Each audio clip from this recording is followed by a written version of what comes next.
G'day guys, welcome back to my channel. My name is Wildkard. Thank you for watching the Wildkard Rugby Show. This is Super Rugby Review. This is the Queensland Reds versus the Melbourne Rebels. Yes, I knew the Rebels was going to lose when they took the 3 points 11 minutes into the game, okay? But then, to my surprise, the Rebels actually did really well in the first half, almost making my prediction wrong by going to the halftime 15 points to 5 on the lead. But then in the second half, the compounding pressure from the Reds throughout the entire game for not taking 3 points, really starting to build the fatigue into the Melbourne Rebels' legs, and eventually the Reds was able to pull away in the second half. The Rebels was really good at defending the overwhelming flooding of the opportunity to try to score tries for about 10-15 minutes in the second half, before finally the Reds was able to rumble over with the more to break that stalemate and pull themselves ahead of the game. A couple of quick tries putting themselves ahead of the game at that point. And then the Rebels was able to fight back with their own set-piece play. But eventually, the Reds was able to close out. It was great to see James O'Connor, the Justin Bieber of Australian rugby, returning and looking back at it, quite an important conversion for the Reds from the sideline, no less. Because James O'Connor has always been a pretty good goal kicker. And to see him back, he has the same technique, the goal kicking technique, since he was in high school, okay? It's been like almost 20 years. He has the exact same setup, exact same movement for his goal kicking, and he's still very solid and really good technique. And yeah, with that 2 point, really putting the Rebels out of the reach from potentially kicking a penalty to win the game, and having to really have to score a try to win the game. And the Rebels tried at the end, pounded the Reds' defense, and wasn't able to break it. And the Reds was able to win the game, forcing a knock-on and a big hit. And it didn't really look that obvious on the replay, but it was actually a knock-on from, what's his name? From Elof going into the contact. So yeah, the Rebels definitely got away from, the Reds definitely got that. And the commentary was definitely wrong that there was indeed a knock on there. There was obviously the international test season is coming up in less than 2 months away. There was a few outstanding contests out there between the opposite numbers this evening. First up, in the hooker position, Jordan Leslie really showed that he was probably the better selection over Matt Fazler. Fazler's line-out throw was very consistent this game. A number of lineouts were spoiled, not straight. And Olesi, despite copying a shot on the head, had blood pouring down the side of his head, went off the field and came back, knowing that his team needed him to keep those lineouts, needed him to execute those set piece. And he came back and almost made a difference for the Rebels. And Rebels had an unfortunate injury going into this game with Alex Murphy, who couldn't fulfill the reserve hooker role. So when Ulesi came up with a head knock, the line-out throw went to Talakai, the reserve tight end prop. And it was a bit shaky. I mean, you can tell that he didn't really want to be there to be doing those line-out throws. And but Ulesi was able to make himself back onto the field to solve that problem for the Rebels. And really was quite close. Another battle that was very intriguing for me was Jock Campbell against Andrew Callaway. I thought Andrew Callaway, despite looking really dangerous in attack, I thought Campbell's decision-making, Campbell's support running, and Campbell's defense was just a little bit better than Andrew Callaway. Andrew Callaway missed the tackle on Junkyard Dog, Tim Ryan. Tim Ryan stepped Andrew Callaway after making a bit of a line break down the sideline. Unbelievable. I mean, Andrew Callaway is, world-class international test-capped fullback. Getting stepped like that by Tim Ryan, the Junkyard Dog, was really outstanding for Tim Ryan. So yeah, Tim Ryan, the number 14 jersey as well. He's up against Darby Lancaster. And Tim Ryan, not only that he scored a try this week again, he was just in the action all the time, making those tackles, getting himself involved in the breakdowns, trying to get those turnovers. And he showed a little bit as well early in the game his prowess under the high ball. There was a crossfield kick early in the game where he was challenging the high ball against 2 Rebels players, and he was able to get away with the ball. Really just incredible play from him, and that is something that is really crucial, being able to challenge the high ball. That is exactly what you want from international test wingers to be able to get those 50 balls for your team. That is really a key area nowadays for test match. And then watching him do that was just, yes, I think he's probably going to get a debut against Wales in the July series under Joe Smith. I'll be very surprised if he doesn't get any shot from that. Outside of that, George Canham, the number 12, put a few massive hits on for Josh Fluke, the number 13, on the red side. And Fluke really looked like he was going to cry at one point. There was some brutal hits from there. And Hunter Paisami, again, really showing that playmaker style out of number 12 jersey. Setting up at least 2 tries for the Reds, just being able to, manipulate the defense and then, open up the defensive line, setting up, offloading, setting up the try following up for set up the following up tries from his good individual play as well. And Hunter Paisami has to re-sign with the Reds till 2026, which is really, really good news. There was some talks that he was going to go to Newcastle Falcons in England, and it'll be really just so disappointing to see him go overseas. The scrummaging I thought was pretty weak from both sides.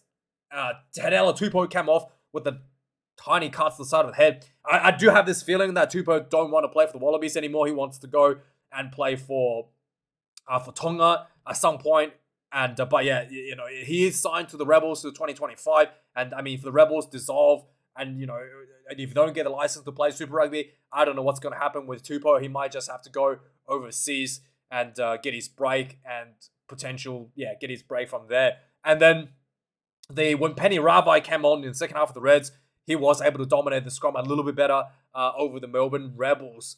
And the lineouts were not that great for both teams, like I already talked about. There was a few lineouts Rebels spoiled as well. But overall, I think the lineout throws, Jordan Walesi definitely had the upper hand there.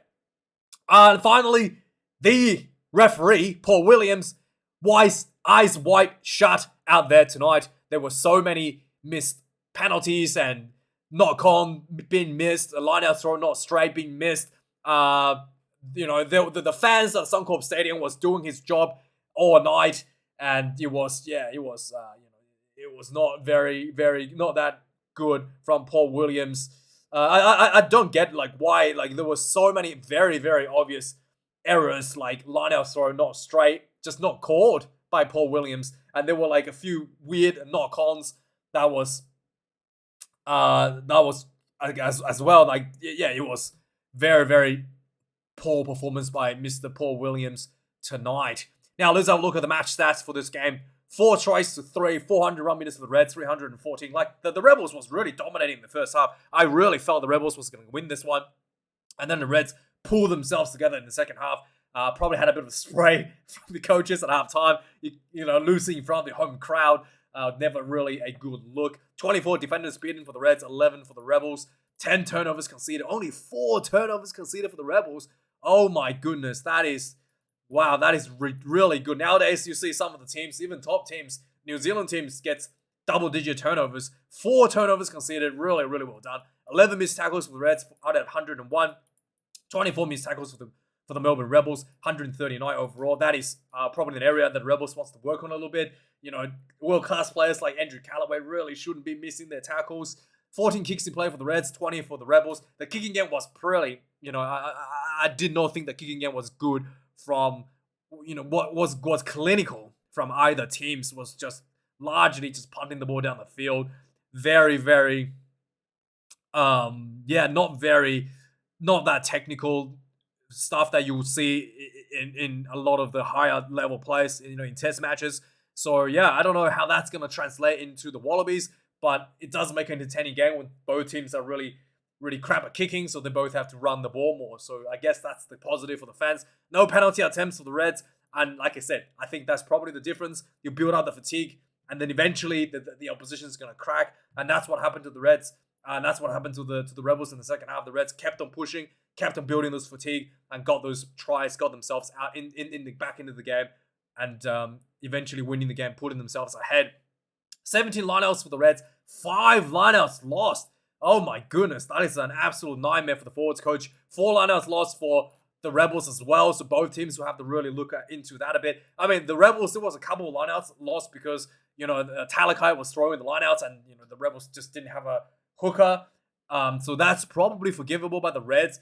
I mean, Fazler really have to work a bit harder there for his lineout throws. 4 scrums and 4 to the Reds for scrum, 5 to the Rebels. There was 1 scrum lost to the Rebels, I think, in the second half when the Penny Ravai came on. And then the penalties, 11 penalties considered against the Reds, 10 against the Rebels. 1 yellow card for each team. The 1 yellow card was against Kanda Paisami. Andrew Calloway scored a try. Kanda Paisami just accidentally landed on him with his forearm to the head. And then there was a yellow card against the Rebels. I think it was Darby Lancaster. They got a yellow card for repeated penalties under pressure in the second half in front of the try line. So, yeah, that was that yellow card. In fact, I thought was actually a little bit weird situation because Darby Lancaster was given. So the team was under a warning. Any more penalties was going to give out a yellow card. There was actually already a penalty against the Rebels for playing the player from the lineout before the player hit the ground. So that was already a penalty against one of the locks. And then Darby Lancaster was caught offside, which I thought he wasn't offside because he was making the tackle there. But the referee said it was offside and sent off Darby Lancaster instead of the lock, or might not be a lock. It was one of the Rebels forwards instead of one of the Rebels forwards that disrupted the lineout. So I thought it was really interesting because sending off a forward is much more impactful to the overall setup of a team than sending off a winger. So I thought the Rebels may have. I thought that was a weird decision as well from the referee there. So yeah. Anyway, let's go through the scoring from this game. 11 minutes into the game, there was a lot of scrappy play for the first 10 minutes. Rebels was able to get themselves the penalty and taking the 3 points. I knew it. I knew they were going to lose from this point onwards, but they almost proved me wrong. The Reds was really struggling with their lineouts, but eventually, 15 minutes into the game, they went for the penalty, they went for the lineouts again, they went for the 5-meter more. Matt Fazler went in for the try. 18 minutes into the game, immediately, literally right from the kickoff, the Reds giving away a penalty at the breakdown, and then the Rebels kicked the ball out for their own line out. They crashed the ball forward, got really close to the try line, didn't get through. The ball came out.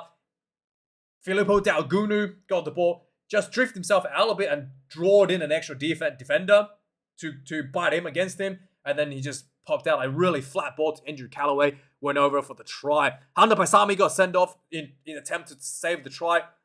He smacked Andrew Calloway in the head. So the Rebels got themselves up 10 points to 5 after this one. And then the Rebels kept putting the pressure on. 27 minutes in, the Rebels gets themselves another try. Leading this try, there was a few really interesting play here. So there was repeated penalties against the Reds. The Rebels, the Carter Gordon, after one of these penalties, was like, oh yeah, I'm going to go for the line out. And then he faked the line out, faked the kick for the line out. And then he just took a tap and then just ran the ball. I don't know if that's legal. I'm actually not sure. I don't know. I'm pretty sure. I know if you indicated for the goal, you can't take a tap anymore. But if you indicated to go for the line out, are you still allowed to take a tap after indicating you're going for the line out? I'm actually not sure about that one. I have to check the law books. But he did it, and the referee allowed him. And the Rebels didn't score a try from that. They did get a penalty. More warning. They went for the they went for the scrum for one of the penalties, which I thought was interesting because Kanda Paisami is off with a yellow card. They should probably go for a line out here just to save some time because but anyway, they went for the scrum. But eventually they did able to get the ball out of the scrum, crash ball, and then Talakai, the big man, crashed over for the try. This was a pretty easy kick. And then apparently it's very windy at Suncorp for some reason. And there was the Carter Gordon, when he was taking his kick out, one of the players holding the ball for him, and he still missed this one, a really bad kick. 15 points to 5, 27 minutes in. And then, again, just the Reds kept the pressure on, was not able to get the line out execute cleanly.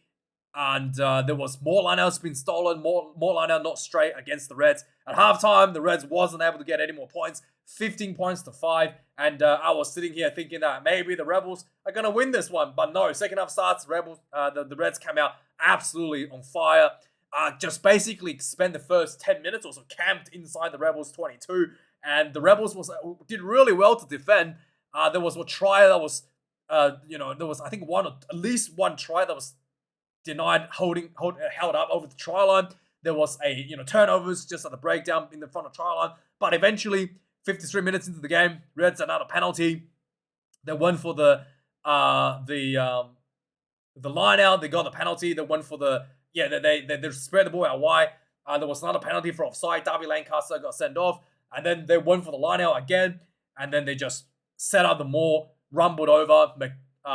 Fraser McWright, 15 points to 12. The Rebels are back in reach. 59 minutes into the game, the Reds open field play around 50-meter mark.